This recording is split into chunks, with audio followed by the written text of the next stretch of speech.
It's time for Kettlebell episode 3. Today we'll be talking about a dead clean. So a dead clean can be done with 2 hands or it can be done with 1. We're going to start with 2 and then the bonus would be a one-handed dead clean, which leads into one-handed squats, one-handed presses, one-handed swings. So it just keeps building. But we're going to start just with that 2-handed clean. So it's going to build on the hinge that we worked on when learning the swing, and it's essentially a deadlift. So you want to have that hinge in the hips. So the way we start, take our bell and we'll put it right between the insteps of our feet. So the bell's directly underneath of us, in between our feet. You know, I'm going to turn to the side here so you can see the way my hips move with the bell. Okay, so the bell is between my feet. I'm going to take my hands and karate chop my hips back to set up my perfect hip hinge. Okay, just like we would for our swing or our deadlift. My fingertips find the top of the bell.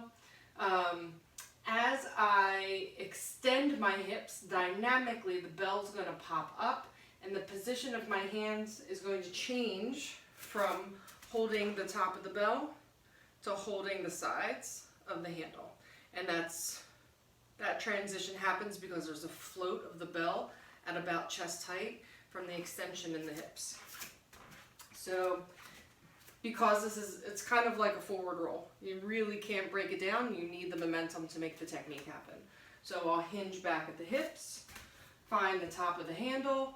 I'm going to extend my hips, and the bell pops up. Okay, just kind of floats up at the top. I'm in a standing plank. Everything's engaged. When I'm ready to put the bell down, I hinge my hips back, and that's the end of it. So that's a 2-handed clean. Same breath as the swing. I breathe in with my hips back. Exhale as I extend my hips. Okay, and what that'll look like from the front.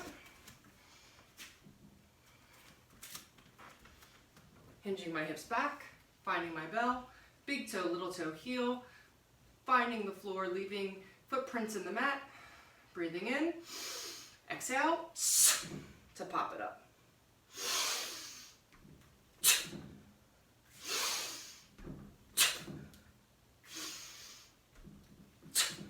Okay, so that's a 2-handed clean. If you know a 2-handed clean or you've been training bells for a little while, you can take that advanced step, the bonus, which is the one-handed clean. For that, I'm going to put the bell in whatever side I'm going to clean with. So when you do one-handed swings, presses, anything like that, it doesn't stay center line because now it has its own lane. So we'll talk more about that when we get into single bell work, but just for a little bonus for you guys, I'm going to take the same hand as the side of the bell, hinge my hips back, and as I extend my hips, the bell comes up into the rack. Okay, so that's another advanced motion, but you can see that it'll build. So look forward for the next episodes to work on one-handed work, and we'll talk about the rack position. But for now, you can do 8 of the 2-handed cleans into 8 squats, holding the bell up. And then you can put the bell down and go into 8 2-handed swings. Rest, and then repeat 4 to 6 times, and that'll be your kettlebell workout for the morning. Thanks, guys. Have a good one.